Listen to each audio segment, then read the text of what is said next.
Hola, buenas tardes a todos.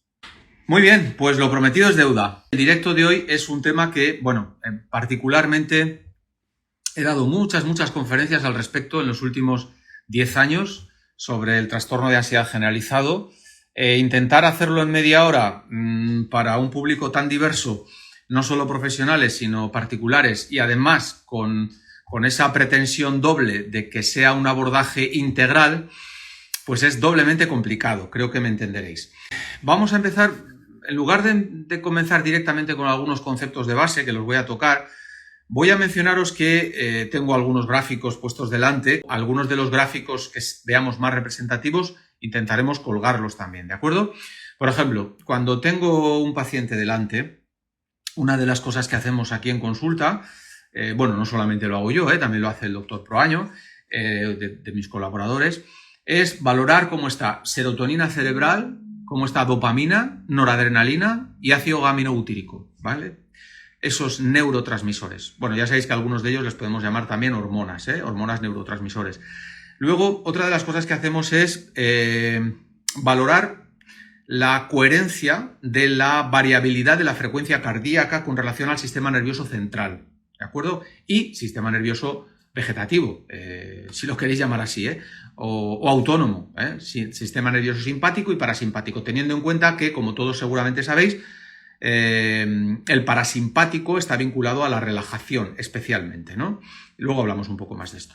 Así que sí que estamos acostumbrados a hacer una valoración, quizás, si queréis, un poco desde la óptica más bioquímica, porque otra de las cosas que hacemos también, y de hecho creo que en este país soy de los que más años lleva haciéndolo y de los que más lo realiza con frecuencia, son los aminoacidogramas con cromatografía líquida de alta resolución para valorar los precursores de la neurotransmisión, ¿de acuerdo?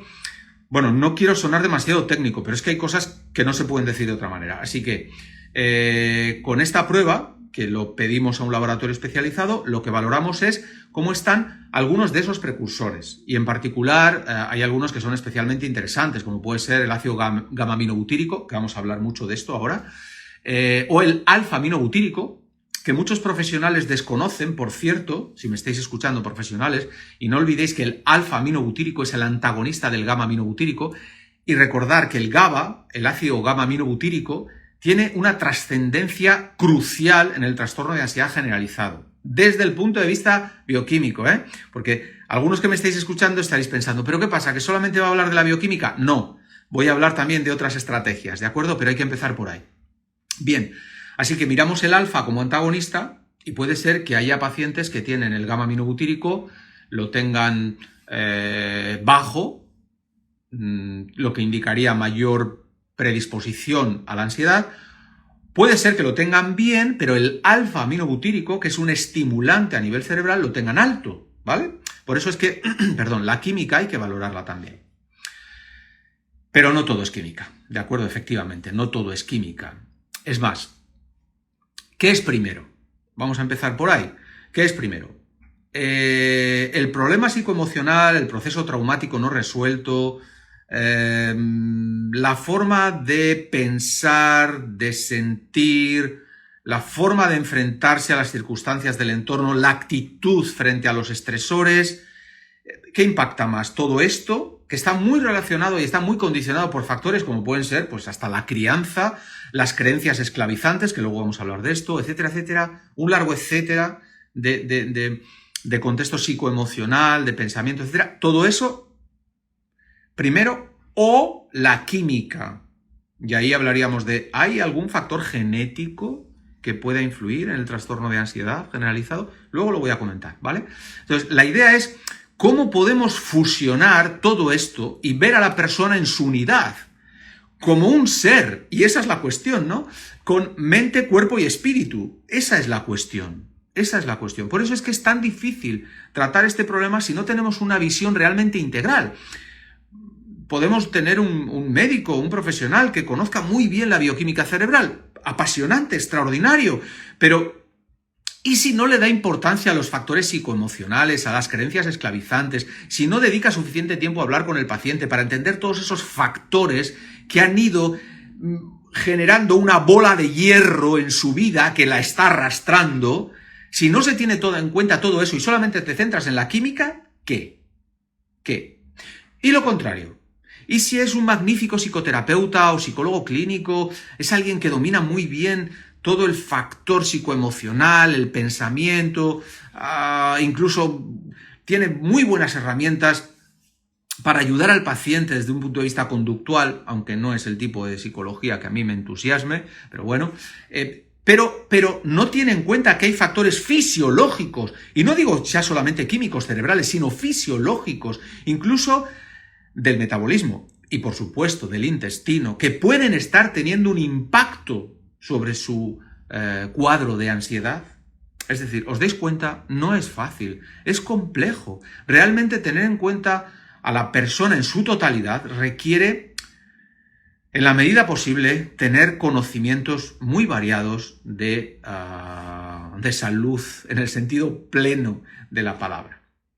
Bueno, intentaré no complicarlo mucho, pero bueno, la ansiedad, el trastorno de ansiedad, decimos TAG, trastorno de ansiedad generalizado, es algo con lo que se convive habitualmente. Porque, imaginaros, por ejemplo, si os leo cuál es la gráfica, la tengo aquí a la derecha, ¿vale? Si os leo cuál es la gráfica de factores que generan estrés y ansiedad, imaginaros, os los voy a decir según las escalas que están admitidas en consenso internacional sobre los cuadros de ansiedad, bueno, con todo lo que eso implica, bueno y malo, pero fijaros, ¿no?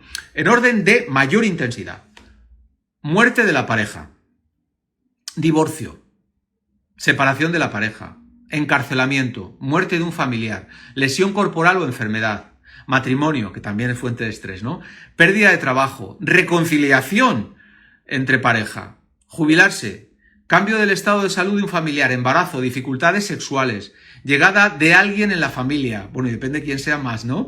Cualquier cambio en el trabajo, cambio a nivel financiero, muerte de un amigo íntimo, por cierto, muerte de un amigo íntimo, yo siempre digo, cuando explico esto, que en la escala yo lo pondría mucho más arriba de donde está, ¿de acuerdo?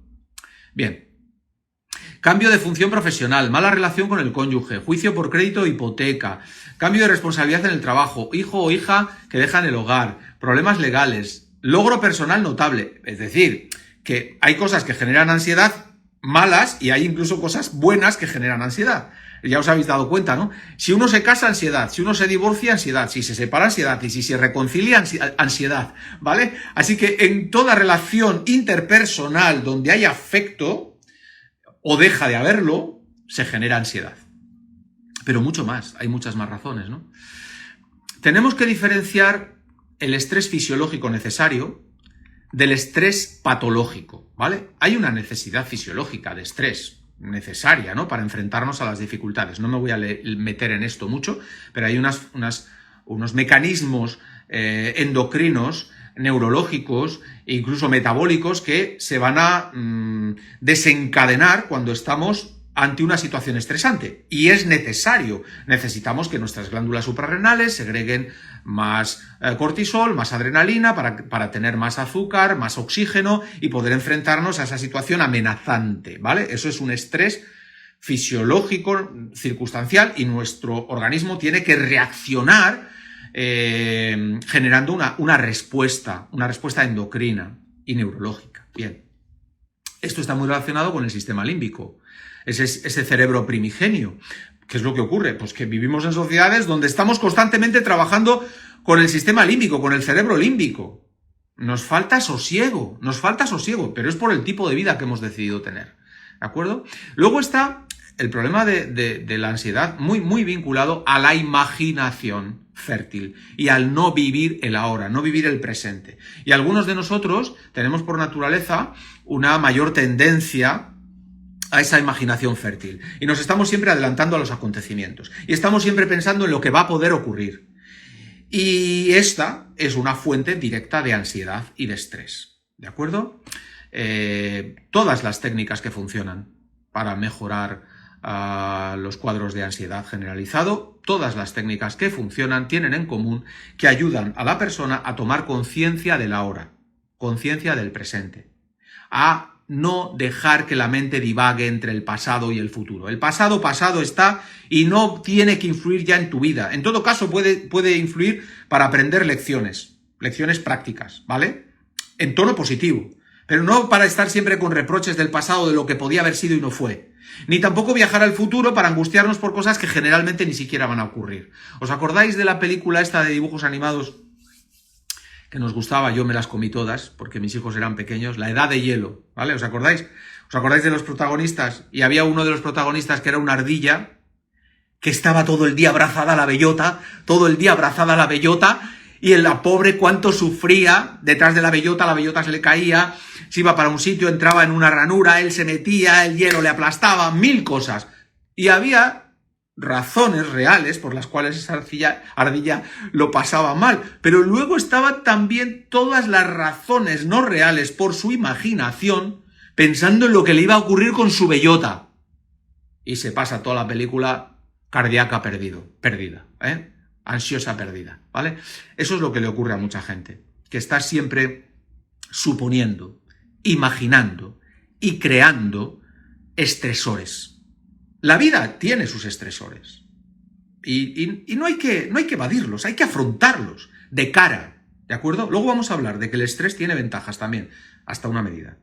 El problema es que nosotros nos generamos muchos otros estresores por nuestra forma de pensar, ¿de acuerdo? Así que sobre todo esto hay que trabajar. Algunas definiciones. Estresor, agente estresante, obviamente, que puede ser un estímulo interno o externo que desencadena el estrés. Estrés, reacción fisiológica, bioquímica y psicológica ante el estresor, está claro, ¿no? Palabra clave, miedo. Palabra clave, miedo. Insisto, no existe estrés crónico sin miedo. Tengámoslo claro, ¿eh? El miedo es el substrato donde se alimenta el estrés crónico. ¿De acuerdo? Rascar. Los que lo vemos en la consulta, aquí, todos los días, lo sabemos. No hay paciente con estrés crónico que no tenga miedo. El miedo es el gran sentimiento paralizante y sobre todo porque además la imaginación fértil que hemos dicho antes, siempre suponiendo, siempre imaginando, siempre viajando a futuro, es para alimentar precisamente el miedo. Ansiedad. Miedo que persiste aunque desaparezca el agente estresante o peligro que lo desencadenó. Con otras palabras, puede que hayas tenido una vivencia, una experiencia traumática y tienes toda la razón para haber pasado estrés, para sentirte mal y para tener miedo. El problema es que, como decimos en sofrología, ese proceso traumático ha podido dejar una huella, y en sofrología no hablamos del subconsciente, hablamos del consciente, ¿de acuerdo? Deja una huella en el consciente, quizás en el subconsciente, puede ser, pero en el consciente la deja. ¿Y qué es lo que ocurre? Que cada vez que te enfrentas a un contexto que le trae recuerdo a tu cerebro, contexto similar, y le trae recuerdo a tu cerebro de aquella experiencia, puedes empezar a desencadenar los mismos síntomas físicos de desasosiego, de incluso taquicardia, se acelera el pulso, respiras con dificultad, incluso puedes sentir acorchamiento en los miembros y no hay un peligro real. Pero el miedo ha reaparecido en tu mente por la huella que dejó aquel proceso traumático. ¿De acuerdo? Ahí hay que hacer un trabajo. Y hay que hacer un trabajo, a ver, os lo dice alguien que, si habéis leído mi segundo libro, sabéis que no es lo mismo la teoría que la realidad. Yo pasé hace 20 años por un trastorno de ansiedad generalizado, entre otras cosas por una conjunción de factores, ¿no? Primero, porque mi perfil epigenético ya era tendente a ello, y digo epigenético, que epigenético suma genética, pero suma también los factores de la crianza, los primeros años de vida, etcétera, etcétera. Y también porque yo era de los que no sabía decir que no. Y era sí a todo. Y en aquellos años estaba envuelto en 1000 trabajos, igual está mal decirlo, pero no solamente trabajos remunerados, sino muchos trabajos altruistas, ¿de acuerdo? Y era sí a todo. Puedes sí, puedes sí, puedes sí. Entonces, aquello fue una lección para mí. Yo siempre he dicho, le debo mucho a haber pasado aquel proceso, le debo mucho, aprendí mucho, aprendí a decir que no. Me volqué directamente en el campo de la sofrología, tuve la suerte, la tremenda suerte de aprender con uno de los 2 más grandes del planeta, con el doctor Mariano Espinosa. Eso abrió un campo dentro de mí, hizo que mi hemisferio cerebral empezara a abrirse a otras cosas. Yo tenía una formación muy pragmática y descubrí que no todo es química. y que la química, como diré en mi próximo libro, uno de mis capítulos es, la química cerebral se inclina ante el pensamiento, la emoción y el sentimiento resultante. ¿De acuerdo? Así, os está hablando alguien que viene de una formación muy de bioquímica. Y sigo utilizándola en consulta, si no, no haría cromatografía líquida de alta resolución, no haría 1000 cosas que hacemos de valoración de la neurotransmisión a nivel endocrino, etc. Pero, todo eso muchas veces va a estar supeditado a otros factores. Y son otros factores que tienen que ver con la actitud frente a la vida y con las herramientas que tenemos para enfrentarnos a los factores estresantes, ¿de acuerdo? Ya lo he resumido prácticamente mucho de lo que os quería decir. Hay una frase que me gusta mucho, de Carl Rogers, ¿vale? Cuando se habla de la psicología humanista, se suele hablar mucho de Abraham Maslow, ¿vale? Pues yo os diría, está bien, pero por favor, leer un poco más a Carl Rogers y veréis que realmente casi me atrevo a decir que es casi el padre de la psicología humanista, ¿no? Hay una frase que os voy a leer textualmente, ¿no? Él decía, me doy cuenta que si fuera estable, prudente y estático, repito, estable, prudente y estático, estaría muerto. ¿Vale? Dice, ¿por qué? Porque quiere decir, porque la vida hay que aceptarla como es. Y dice, dice él, acepto la confusión, acepto la incertidumbre, acepto el miedo y los altibajos emocionales. Porque ese es el precio que estoy dispuesto a pagar por una vida fluida, perpleja, apasionante, excitante. Eso es la vida y hay que aceptarlo. La cuestión es, ¿qué herramientas tendremos para gestionarlo de la mejor manera? Con otras palabras, la vida es un constante reequilibrarnos o reequilibrarse, ¿de acuerdo? Bueno, hay un esquema que yo utilizo cuando doy formación para profesionales, un esquema que es el esquema un poco al cual he llegado yo después de todos estos años. Después me seguí formando también en psicología básica con la Complutense, hice también mindfulness con la Universidad Juan Carlos I. Bueno, hice unas cuantas cosas sin abandonar mi formación de base, que es la de la medicina integrativa, como ya sabéis, y mi pasión, que ha sido siempre el metabolismo y la bioquímica. De hecho, mi doctorado está hecho en nutrición y metabolismo, ¿de acuerdo? Así que todo eso sin abandonarlo, pero centré mucho de mis últimos 15, 18 años, mucho de mi formación, porque repito, todos tenemos que seguir formándonos, todos tenemos que seguir aprendiendo, todos tenemos que seguir creciendo, todos los profesionales tenemos que seguir ampliando nuestra cultura sanitaria, ¿de acuerdo? Pero, en base a todo eso, yo confeccioné lo que considero un gráfico, que lo explicaré en mi próximo libro, un gráfico sobre todos aquellos factores que impactan en nuestro equilibrio psicoemocional, ¿de acuerdo? Y entonces no os lo puedo mostrar a la vez que os hablo, pero para que me entendáis, ahí tendríamos arriba, genética, epigenética, factores, ¿de acuerdo? Creencias esclavizantes, factor muy importante, que es lo que hemos asumido como creencias desde que somos pequeños. Ojo, que eso puede condicionar toda nuestra vida hasta que terminas descubriendo que era una creencia que te esclavizaba y que encima no era ni cierta, ¿de acuerdo? Hay que ir quitándose bolas de hierro. Experiencias traumáticas, que las podemos pasar. Situaciones de estrés crónico, muchas veces provocado por el propio trabajo. Ese era mi caso hace 20 años. Yo terminaba mi consulta a las 11 de la noche todos los días, ¿de acuerdo?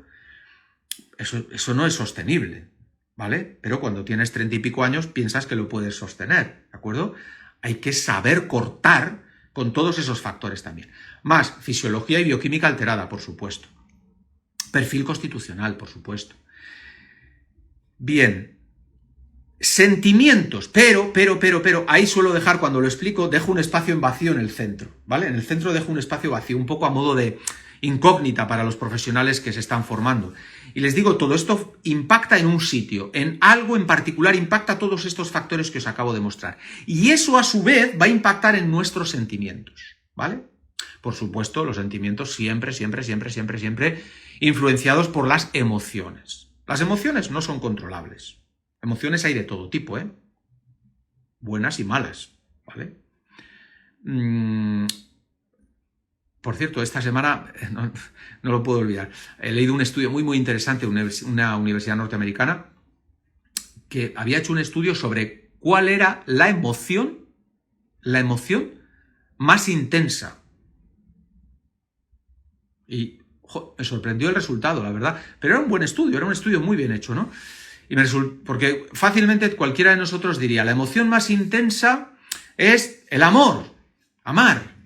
Pues no es una emoción. El amor es el resultado de otras cosas. El amor es un sentimiento, ¿vale? No sé, igual estáis pensando en otras, pero os resumo para no pasarme de tiempo, que ya voy mal, como siempre.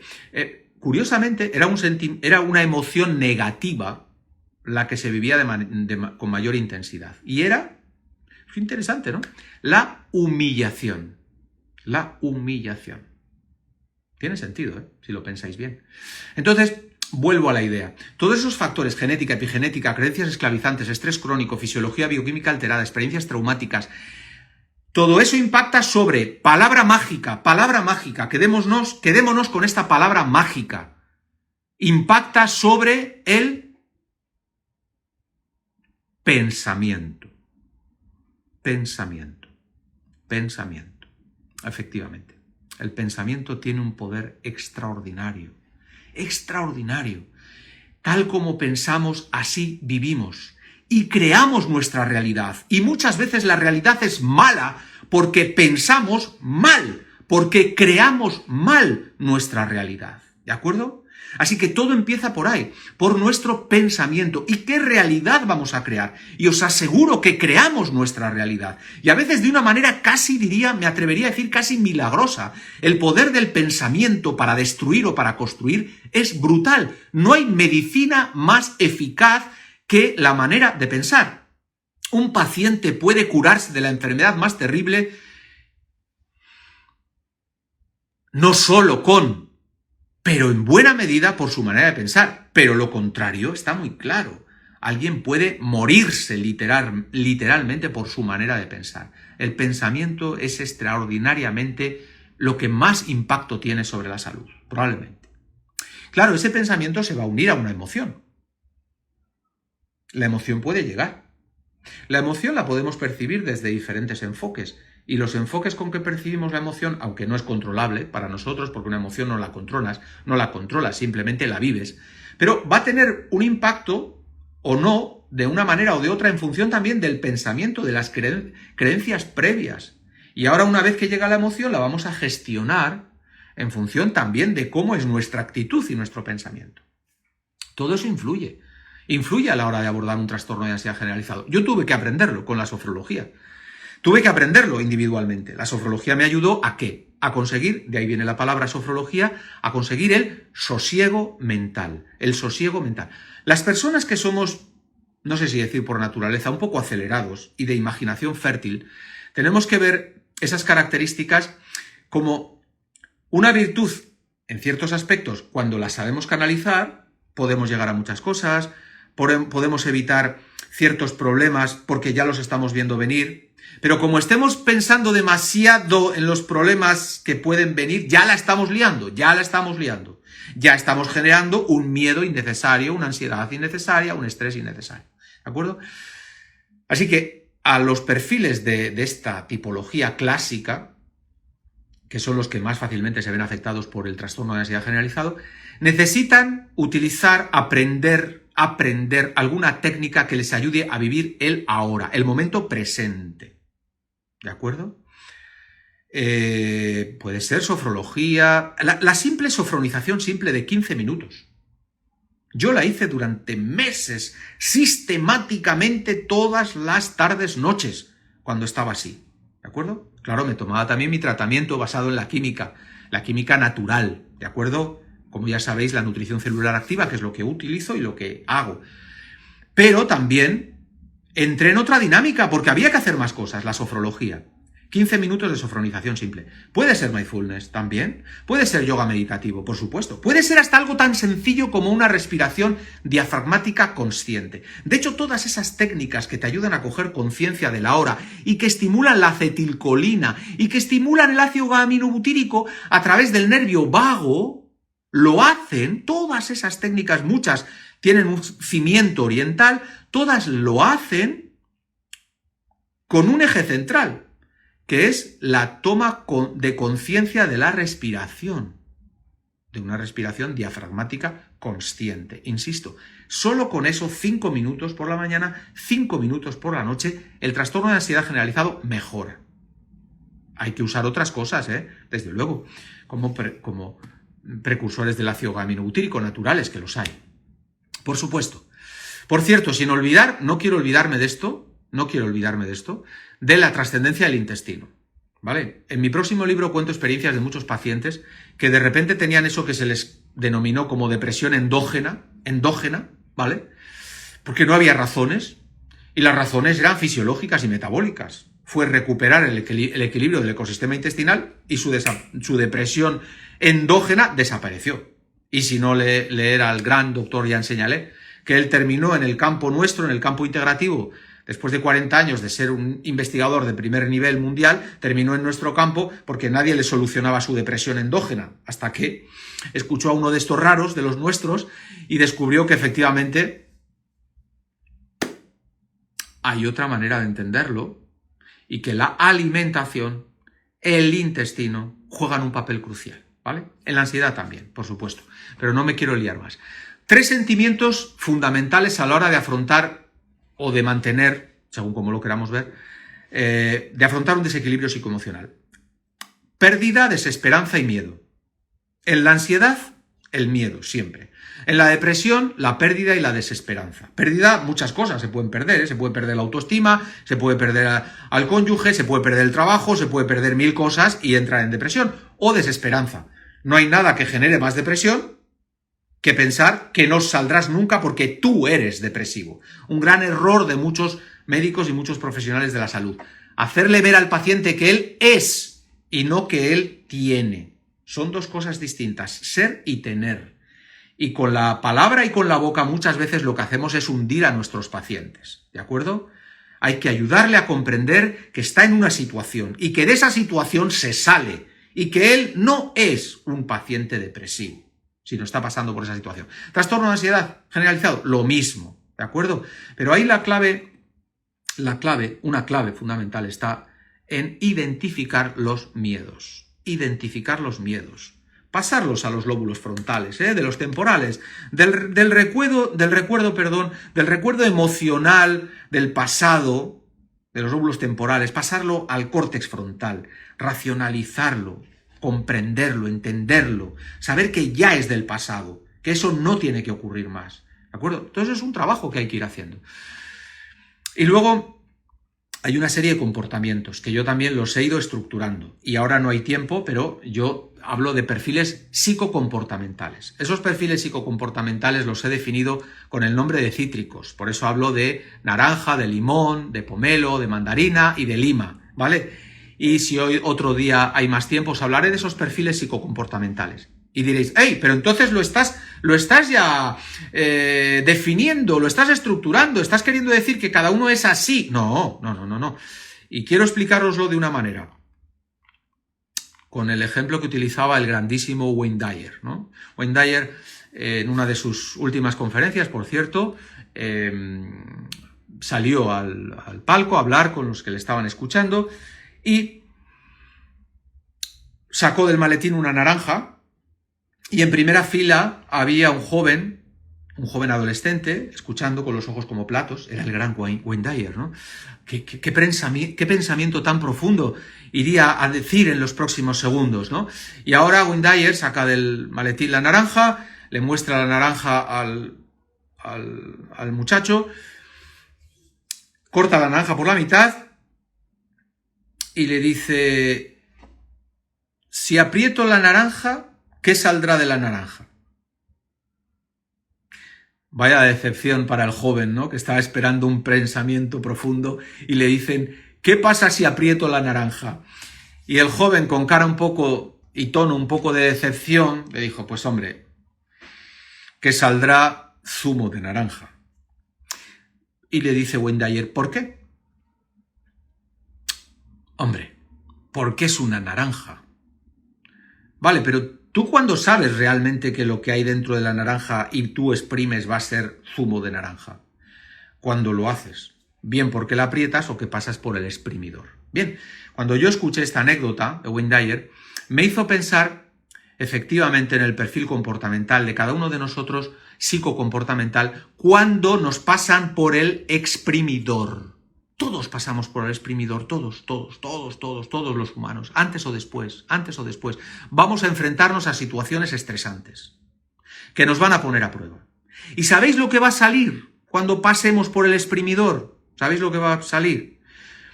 Si eres naranja, va a salir naranja. Si eres pomelo, va a salir pomelo. Si eres mandarina, va a salir mandarina. Si eres limón, va a salir limón. Claro, ninguno es, y ya os voy a dejar con la mosca con lo de los perfiles y comportamentales, ninguno es un perfil puro y duro. De esto saben mucho las medicinas ancestrales, ¿no?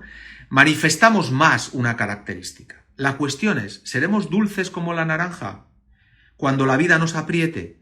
Pues lo vamos a ser si antes hemos trabajado para ser así. Porque si no, cuando te aprieten, si eres ácido como el limón o si eres amargo como el pomelo, cuando te apriete la vida, lo que te va a salir es resentimiento, odio, ira, inquina, etcétera, etcétera, etcétera. Entonces, la única manera de que cuando vengan los factores de estrés, lo que salga sea más dulce, es si trabajamos previamente. No hay otra. Claro, ya no tenemos mucho tiempo, pero os quería hablar del ácido gamino-butírico, ¿no? El ácido gamino-butírico, bueno, cuando uno pasa por ansiedad, pensar, ¿cuál es el medicamento más recetado? Pensar, medicamento, grupo de medicamentos. Las benzodiazepinas, ¿sí? Está claro, ¿no? ¿Por qué? Pues porque actúan sobre los receptores GABA. Los receptores GABA, pues que os lo quería mostrar, no sé si vamos a tener mucho tiempo ya, pero bueno, voy a ir terminando. Sí, los receptores GABA, sabéis que hay unos receptores, en la neurona GABAérgica tenemos 4 unidades, 2 son alfa, 2 son beta y 1 es gamma, ¿de acuerdo? Y ahí es donde se van a ir fijando el ácido gamino-butírico, por cierto. Las benzodiazepinas no se fijan exactamente en el mismo sitio, ¿de acuerdo? Que se fija el GABA, pero se fijan entre 2 de estas unidades en medio, de manera muy similar. Hay otras maneras, no solamente las benzodiazepinas, de estimular el GABA. Y sí, efectivamente, hay algunos productos naturales que sirven para subir los niveles del GABA. ¿Pero queréis que os diga la verdad? A ver, sí, es cierto. Hay un producto específicamente para eso. Si queréis os lo digo, el Ergicen, ¿vale? Bien, ya está, ya lo he dicho. Pero quiero deciros una cosa. Cuando yo miro los niveles de GABA en los pacientes, los que tienen los niveles más altos de GABA no son simplemente los que toman productos precursores del GABA. Sobre todo son pacientes que hacen yoga meditativo de calidad, pacientes que hacen sofrología de calidad, pacientes que llevan una vida de sosiego mental. Y estos tienen el GABA más alto, ¿de acuerdo? Y casi siempre va asociado a un equilibrio en el colon derecho, en el colon ascendente, porque es donde encontramos mayores niveles de benzodiazepinas. Y estaréis diciendo, ¿pero qué tendrá que ver el GABA cerebral con el GABA del intestino? Pues mucho, porque ahora los últimos estudios han dicho que se producen estímulos desde el intestino, desde el colon ascendente y un poquito el delgado, pero sobre todo el ascendente, se reciben estímulos del GABA que tenemos ahí a través del nervio vago que llegan directamente a nuestro cerebro. Así que el ecosistema intestinal, claro que influye en nuestro estado de ansiedad o de sosiego mental. Y esto es muy largo y es muy apasionante y me gustaría estar hablando mucho más tiempo, pero es que tengo también que irme a casa a cenar, que yo ceno pronto. Así que os voy a dejar unos minutitos para preguntas. ¿Qué tal suplementar con GABA en momentos de ansiedad? Sí, claro. A ver, el GABA, estaréis pensando, hemos tenido polémica durante años con el tema del GABA oral, porque había estudios que decían que no superaba la barrera hematoencefálica, ¿de acuerdo? Los últimos estudios dicen que hay básicamente tres vías de producción de GABA, ¿vale? Una, la vía endógena, a través del glutamato. Esto es un poco técnico, pero para que me entendáis, hay una reacción y la glutamina se puede transformar en ácido glutámico o también ácido gaminobutírico. Pero es que luego hay una vía endógena de producción, que es que el propio ácido glutámico también se puede convertir en ácido gaminobutírico. Así que, bueno, por eso es que cuando hacemos aminoácidogramas miramos el glutámico. Vale, 2, la vía intestinal. Esta ya la he explicado. La vía intestinal es que los niveles de GABA a nivel de intestino tienen un impacto a nivel de estímulo a través del nervio vago. Y una cosa interesante que no dije es que hay algunas cepas bacterianas que curiosamente han demostrado tener la capacidad de estimular los niveles de GABA. Por eso se habla ahora de los psicobióticos, ¿no?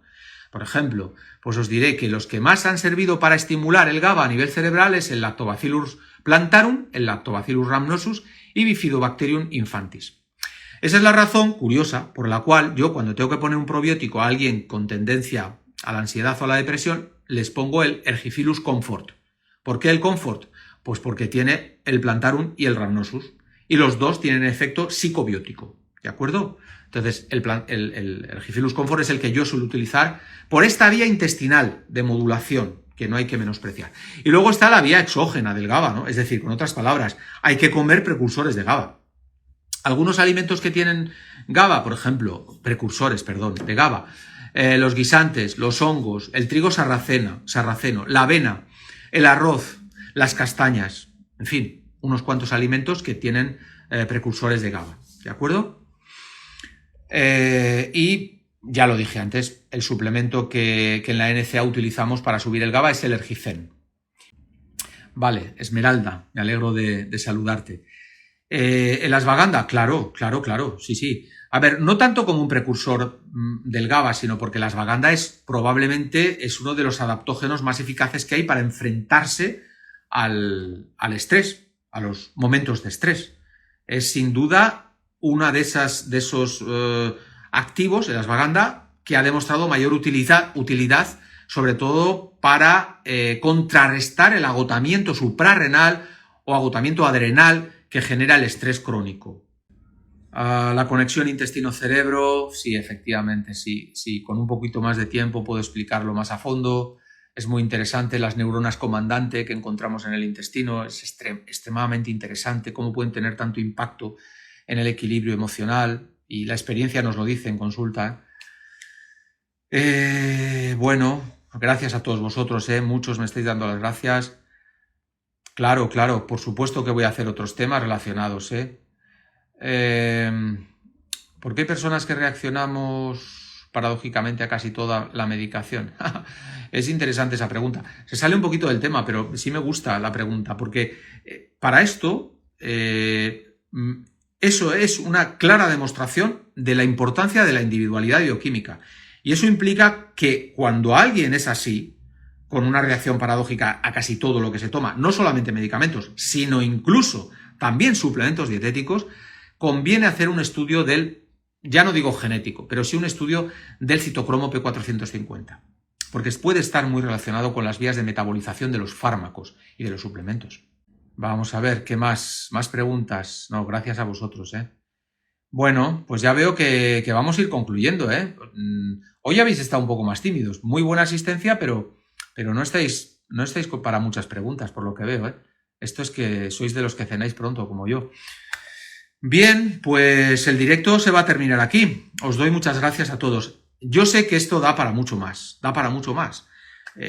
solamente he tenido que hacer un recorrido muy por encima y hay muchas cosas que se han quedado en el tintero.